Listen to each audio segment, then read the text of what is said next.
All right, three, two, one.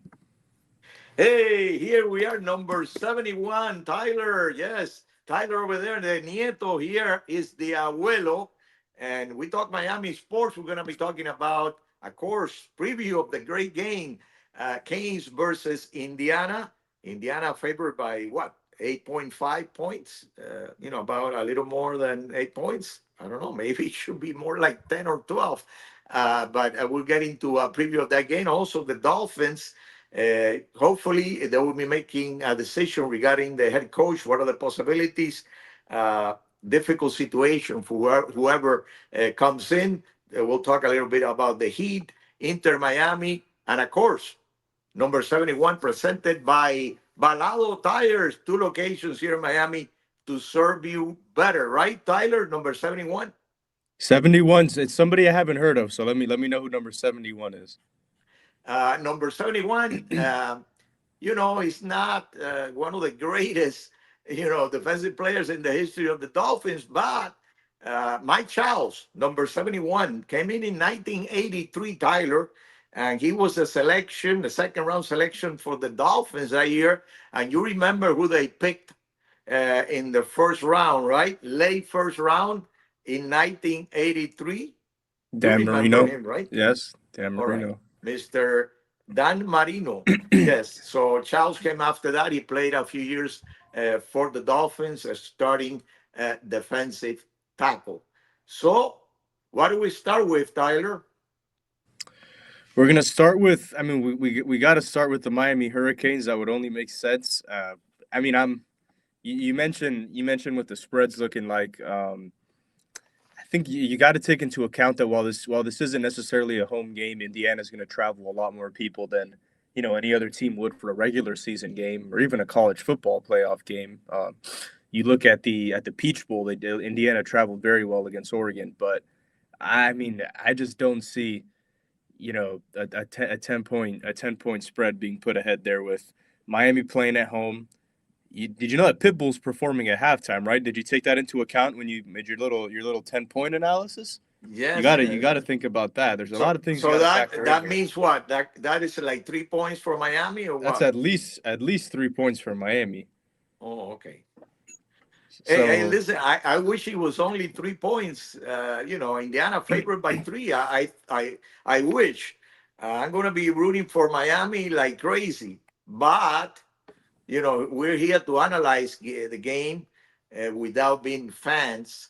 So, I think it's 10 or 12 would have been the right number. So, if those guys are not really Miami fans, and then putting some money there. I think they made a very good bet. Uh, but that's the way I see it. The reality, it's going to be a very tough game for Miami, Tyler, and your favorite quarterback, number 11, Carson Beck. As we analyze the game, I think he's going to have to play very well. Maybe his best game for the at least for the Canes, and then the possibilities of Miami start gaining there some. I think it's key to put pressure on Mr. Mendoza from start to finish. You don't have to necessarily put him on the ground, but you have to be right on top of him. Because if you give him time, Tyler, we have seen what happens. And another thing that is key, Miami's got to control the line of scrimmage, both sides, and they have the guys to do it. They have shown it, defensive line and offensive line. And if Miami does that, and they have done it against some very good teams, we're even talking Ohio State.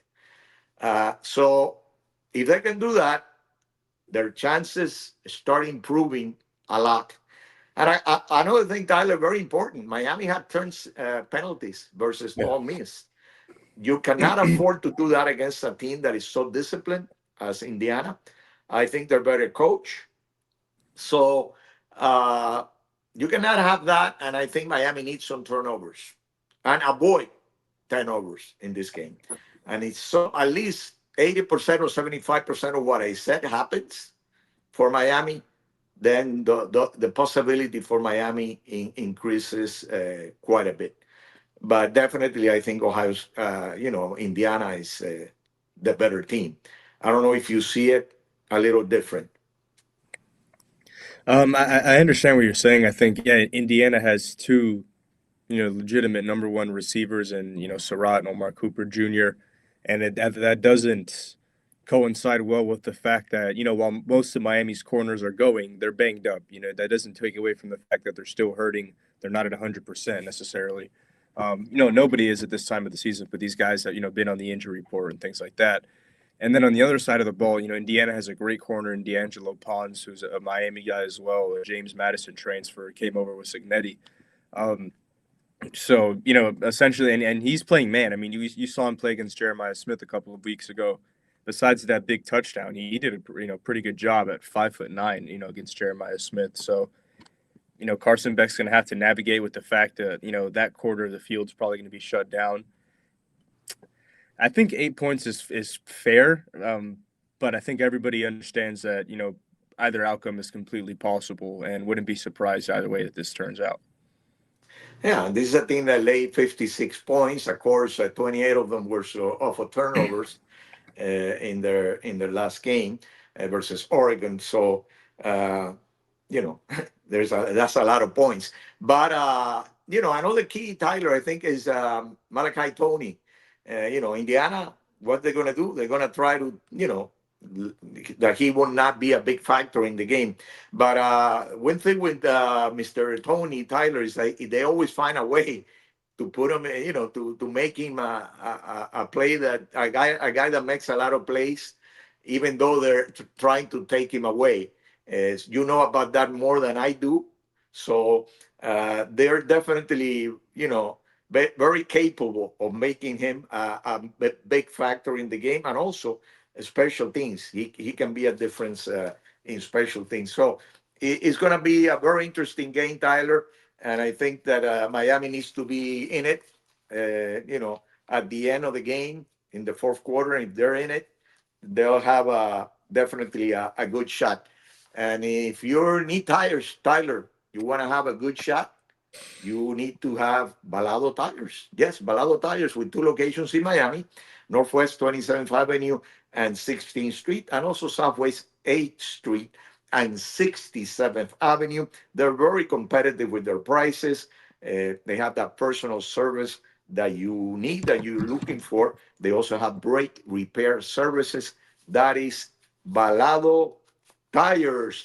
And we keep talking Miami sports, right, Tyler? Yeah, well, a team who's kind of in an opposite on the other end of the spectrum in terms of success and in terms of overall positivity surrounding the team. The Miami Dolphins looking for a good coach, and there's some great coaches available, but among the teams that need a coach, this is just not the most attractive option, which is saying a lot, for a team that's based out of Miami, obviously, and a team that was in the playoffs just a few years ago. But this core is clearly falling apart. They seems like they're not going to move on with that quarterback, a very highly paid quarterback. It's just not the best situation to walk into. You look at Harbaugh stepping into, New York. They got a number one. They got a first round quarterback, a first round receiver, a blossoming running back, an incredible defensive line. And you just look at teams that are better options, and I understand why coaches aren't really looking this way. I think in Miami's aspect, I think from coaches that are visiting this team, they're going to want clarity. They're going to want to understand what direction this team's moving in. What they're planning to do at quarterback, whether they're looking at the draft, whether they're going to look at free agency, try to make a trade. You don't want to tie your success to a team that doesn't know where it's going. So it makes sense to me, if we're being honest. Yeah, is Miami's got problems. So that's why the Harbaugh was not really interested. I think nothing official. That's just my opinion. And some of those defensive coordinators, I think that one of them might be the one. I think that definitely the guy from the Browns, has a chance, Stefanski, who's got experience, and they might be looking for that. If they're looking for that in particular, then he should be the favorite. But I think the connection between Sullivan, the GM, and Hafley, the defensive coordinator for Green Bay, having experience as a head coach in Boston College, I think that he might be the favorite. Brady, the guy from Buffalo, the offensive coordinator, I think he's a very good coach. He's done very well there with one of the top offenses in the league. So I think right there might be the coach for Miami. So I expect a decision probably in the next week or so, Tyler. And they have problems, so they were not really, I think, in the running for Harbaugh, uh, and now they have some good options. And the problems that they have, the situation with two over $50 million, the fact that they don't have a starting quarterback in probably maybe on the roster right now, makes it difficult for a head coach. They're going to have maybe less money than basically all the teams in the league, or most of them definitely under the cap to spend. So at least in the first year in 26. So that creates problems for whoever comes in. I see a situation, Tyler, and tell me how you see it, whether he can be the one that really makes a difference for Miami, and whether definitely Miami would be in a favorable position to get him. And I'm talking Sullivan being the GM, maybe Hayfley being the coach, the connection from Green Bay. A lot of people are saying Malik Willis. Yeah, that is his name, Malik Willis, the second string quarterback for Green Bay. A lot of people are saying that he might be the number one free agent quarterback available. He did very well in 2024, very well in last season, taking the place of Jordan Love when he was not available. How do you see that situation? I see that situation as a good possibility for Miami, getting him here on a 2-3 year contract. Uh, that might solve maybe the quarterback situation for Miami. Yeah, I think in the Malik Willis situation, first of all, I like him a lot. I liked him coming out of college when he was at Liberty. He seems to be a high character individual. He's one of those players you've heard enough of his teammates and coaches say positive things about him, that you can kind of trust him as a quarterback in that sense. And was projected to be a first round pick, slipped a little bit in the draft, and he, got a start. He got a chance as a starter, a little bit in Tennessee, but that wasn't really the best situation for him necessarily. But with Green Bay, much better offense, much better scheme. We've seen what he's capable of. He's a great arm. He's a very mobile quarterback, like a true dual threat quarterback, somebody who's not a run first guy, but can do so if necessary. I think in his situation, you got to see what the market commands, how much money he's expected to get from other teams, because there's a few quarterbacks in this draft that I think should slot around second or third round picks. So if you can get Willis for a reasonable price and maybe get like a Ty Simpson in the second or third round, I would do that. I wouldn't get a first round quarterback and sign a guy. That wouldn't really make sense. But if you can get a quarterback in the second or third round and get this guy for relatively cheap, that wouldn't be the worst situation to have. So yeah, I don't think that's a bad idea. Going after him. Yeah, you will have probably three quarterbacks fighting for being the number one, with Willis probably being the favorite. So you'll be in a much better situation than you ended the season with, and then hopefully being able to trade Tua, which would be the better situation as far as the locker room is concerned, and also financially for the team. But we have other things to talk about as we're going on in number 71, Abuelo and the Nieto. Remember, you can follow us in YouTube, of course, Facebook, TikTok. We're everywhere talking Miami sports, right? That's right. We're talking Miami sports, and we're now talking about just a little bit a team that's kind of in the middle between the Dolphins and the Hurricanes, the Miami Heat. We saw that video go viral of John Morant, kind of about to fight his teammate before the game. I'm not sure if you came across that. He, was literally telling his teammate, "I'm right here. What are you going to do about it?" It seemed like a reporter or fan snuck that video in during shoot around. I'll just be honest. I wouldn't really want him on my team. His talent is intriguing. He's somebody who I seems to, agree. yeah, yeah. I could have seen that coming from a mile away. He's just not, like I said, a very talented player. I think he's one of those guys that unfortunately, due to his character, he's meant to be the best player on a bad team for the rest of his career until he grows up. He's also a year older than me, I think. So it's very possible that he can just, become an adult one day in the snap of a finger. But right now, he's not.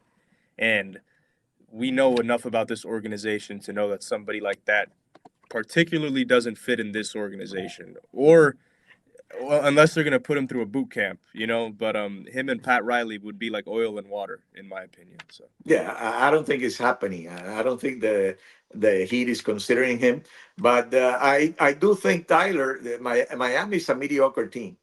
That is clear, and they were last year, and they were basically the year before that, and they continue to be. So they need some help, and I would try to make a trade.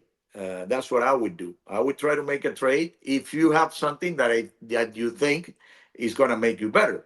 Now you don't have to do it, but you should consider very seriously if you can get your team to be better, and they need it to get away from that being number 8, number 7, number 10 in the Eastern Conference, and they seem to be there every year. And they need help at point guard. I think that they need some help maybe in as a small forward, power forward. It's a lot of the time, and it happened against the Celtics in the last game they had. They're dominated on the as far as offensive rebounds are concerned, and that's something that they have to try to find a way to get better in that aspect of the game. So I would like them to see a move, regarding that. Now you have to see how those three guys, their three best players, Adebayo, Pau, and Hero work together. Hero's been back just a few games. I think that offensively, it could be fine. They have some problems defensively with Hero. And then Adebayo has not really been very consistent. He's played his last two games better, but we need consistency from him. And Khalil Ware, Tyler, now all of a sudden he has disappeared. He was, placed on the bench the second half versus the Celtics. So mentally, especially, we have said it here before, that mental aspect of his game has to get better. He's got to be up and ready for every game because one comes right after the other every 2 days. It's not like college basketball. So I think that that's something they're in a need. He has to step up because he's got the talent to do it. So that's something that they had not been getting that help from him the last few games, and I think they has affected the team. So I like that a guy that I would like for the Heat, Tyler, is going to be very difficult to get him, but there are rumors that he might be available. Sabonis, the guy from Sacramento. yeah, Wouldn't you like him on the Heat roster? yeah, I think. Well, it depends who you're giving up for him. Well, I'm willing to give up quite a bit for him. I think he's the type of guy that will fit very very well in this lineup. The only problem is that he's been hurt this season, so you got to check that very careful, so you won't have the situation that you have with the guy Rozier, that you paying him $26 million and you didn't know the problems that he had, you know, uh, outside of the court. This is a different situation with a guy, having some physical problems. So once that is out of the way and you feel confident, I think that you should definitely consider him. Yeah, no, I agree. When I say who you're giving up, I don't even mean how many people. I just mean like if you just threw him on this team's roster right now, it wouldn't really make sense. There's between Kalo Ware and Bam Adebayo, I'm not sure where you would put him, or you'd have to take one of those guys out. So, um, I guess my point would be, you'd probably want to trade Kalo Ware for him then, and try to get. But then that could almost be an even trade. You wouldn't have to give up that much more than him. Maybe a couple draft picks and a bench player. So You yeah, I have don't. to have you probably, because of the situation in the NBA, which is crazy from my perspective. It makes the trades, complicated. Remember, you have to give up some money, some fairly large money, depending on the contract the Sabonis has, because you cannot trade, for example, $25 million for $25 million going one way and three coming back. It's gotta be, that's why it get made straight a little complicated in the NBA. Yeah, well, I mean, in that sense, but it's I guess what I mean there is if you're going to include a player of Kaloware's capability, you don't think you can get a better trade than that? Because if you're going to have to salary dump, multiple players on, I think then you'd have to see then what does Sacramento have to offer in terms of picks and things of that nature. I don't think it's the worst trade ever. I think doing bringing him in would then allow Bam to take a reduced scoring role in the front court, which is something that he's proven he wants to do. He doesn't want to be that offensive guy. So you have the guy who can get the buckets in the paint, in Sabonis's case. So I think he would be a decent fit on this team. But yeah, I guess we'd have to see how that plays out. Yeah, there's other guys that might be available. Of course, Anthony Davis. I don't know about him. So, it'll be interesting to see what happens. And of course, there's the big guy in Milwaukee. I think he probably is going to go. But I don't think Miami is really in the position to get him because they're going to have to give a lot of things for the Mr. G guy. Mr. G. You take care of the last name because he's one of the, I think that most things need superstars to be able to win titles. Like you look at the last teams that have won titles, and most teams that win titles have one superstar. Sometimes you have like three, like Miami had before when they won their last titles. And at least if you don't have a great player, you need to have at least two or three excellent players on your team. Right now, I don't think Miami has one excellent player. So it's like a 10 is a superstar, you know. Maybe the excellent player is a 9, and then the very good players an 8. And I think Miami's got some 8s, so they have to uh, move up. What else do we have, Tyler?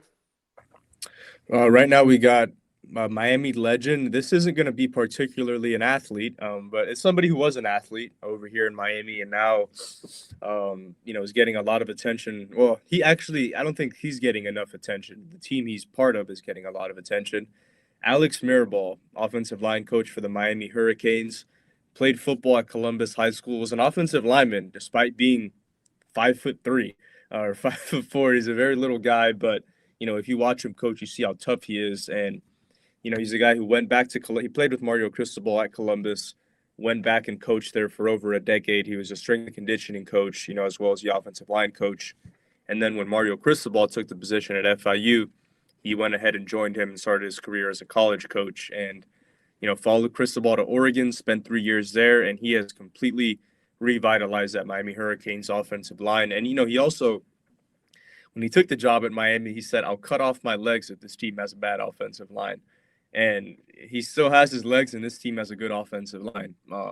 They've had a good one for about 2 years now. So, definitely a legend. He's a Cuban as well, and a big part of why this team is at the point where it's at right now. The offensive line is the most important unit on a football team, and he's transformed it from once being a weakness to now being a strength for the Miami Hurricanes.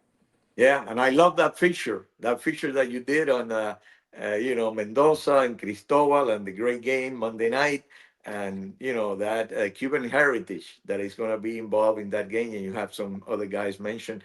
You can check it out in Abuelo and the Nieto. We are, like I said, in Facebook, TikTok, and YouTube, and you also have it on your on your page, Tyler, and I congratulate you for that piece. Thank Abuelo you. and the Nieto always has some great news for you guys, and the news is regarding Balado Tires. Balado Tires, a great family that has had their two locations for many years, over 60 years, at Northwest 27th Avenue and 16th Street, and also Southwest 8th Street and 67th Avenue. This is a company with very competitive prices. They also have brake service.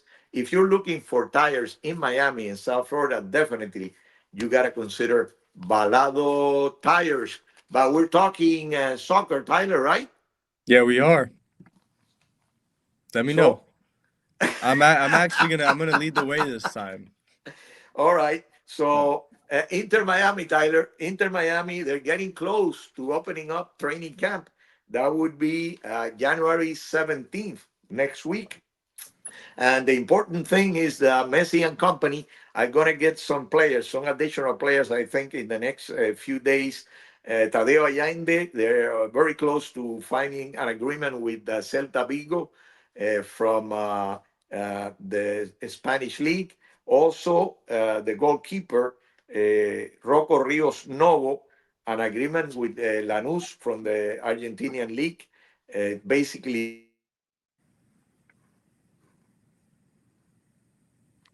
you're hearing, but it's not part of the podcast. So we want to make sure that at this time.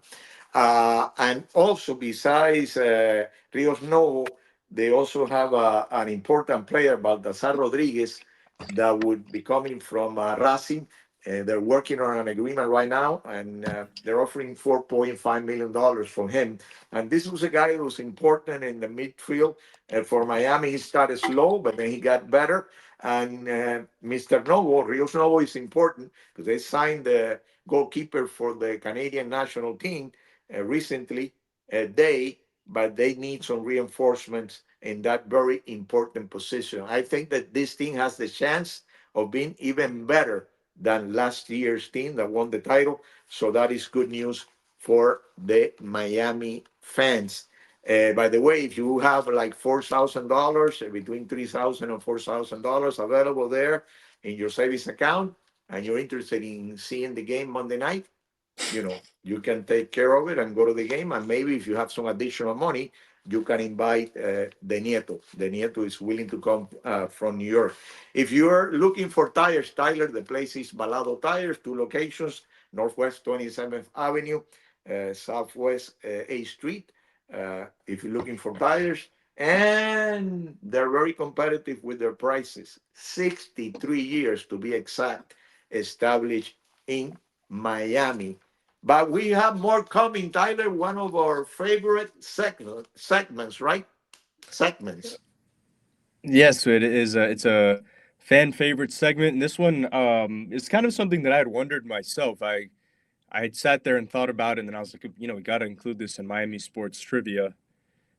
You might have the answer to it. Actually, I think I know what's going to happen. Hey, I usually do not have the answer, Tyler. So I I make think a, I I gotta have that clear.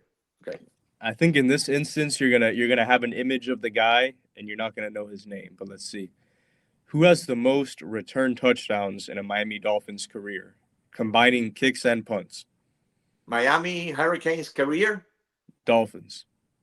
Oh, Dolphins career as a kick returner. Yeah.